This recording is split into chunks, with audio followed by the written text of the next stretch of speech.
Kita ke materi himpunan. Himpunan pasti kalian udah sering dengar-dengar juga ya, sering menemui juga sejak mungkin SD ya.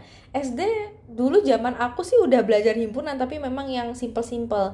Dan SMP, SMA itu kita tidak terlepas dari himpunan, dan sekarang pun kalian harus melihat atau harus mendengar materi himpunan. Nah, himpunan itu seperti apa sih? Himpunan itu adalah kumpulan benda atau objek yang didefinisikan secara jelas. Oke, secara jelas.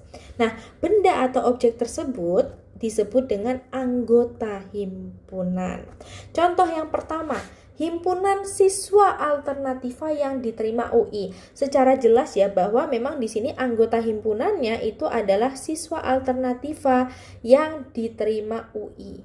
Jadi terbatas gitu, benar-benar jelas dan objektif.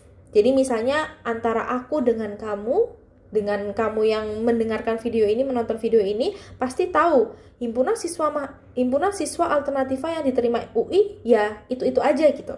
Nah, yang kedua, himpunan bilangan ganjil kurang dari 20. Ini juga didefinisikan secara jelas bahwa nanti himpunannya itu adalah 1, 3, 5, 7, 9, 11, 13, 15, 17, 19. Nah, secara jelas kan bisa kita definisikan. Sedangkan kalau misalnya aku punya kumpulan hewan lucu. Kumpulan hewan lucu antara aku dengan kamu itu pasti berbeda. Menurut aku sih buaya lucu ya, tapi mungkin menurut kalian yang nonton buaya itu sangat-sangat tidak lucu. Jadi kita nggak bisa mendefinisikan secara jelas. Seperti halnya kayak misalnya kumpulan orang baik. Menurut aku mah orangnya baik ya, tapi mungkin menurut kalian ada yang mengatakan, aku mah bukan orang baik, aku mah orang yang jahat gitu. Terus misalnya juga koleksi boneka yang bagus ini di sini kan dia subjektif ya. Kadang menurut aku bagus, menurut orang lain belum tentu bagus. Makanya untuk ketiga ini dia tidak bisa kita sebut himpunan. Nah, jenis-jenis himpunan yang pertama adalah himpunan semesta. Asik, semestaku ya. Nah, himpunan semesta ini adalah himpunan yang memuat semua anggota tertentu. Contoh, aku punya himpunan A. Himpunan A ini 1, 3, 5, 7, 9. Kira-kira 1, 3, 5, 7, 9 ini itu merupakan anggota dari mana ya? Nah, di sini kita bisa melihat bahwa 1, 3, 5, 7, 9 ini merupakan bilangan ganjil. Jadi kemungkinan himpunan semestanya itu adalah himpunan bilangan ganjil.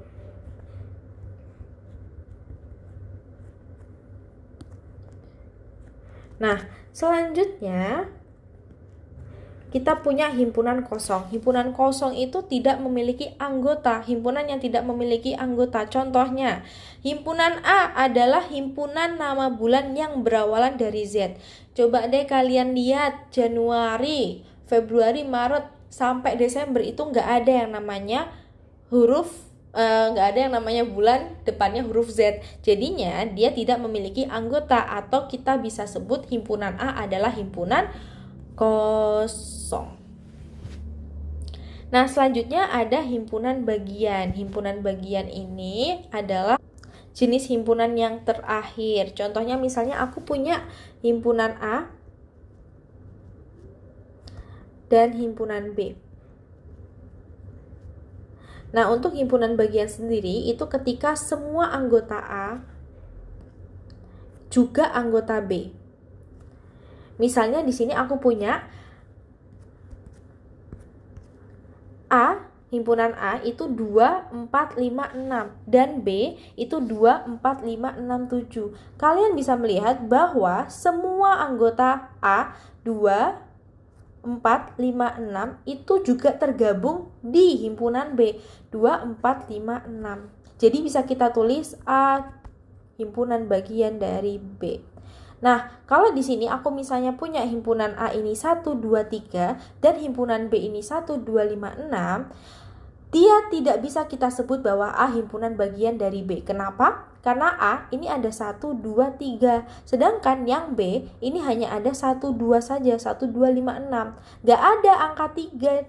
Gak ada angka 3 di himpunan B. Jadinya tidak semua anggota A itu merupakan anggota B juga. Atau bisa kita tulis A bukan bagian dari B.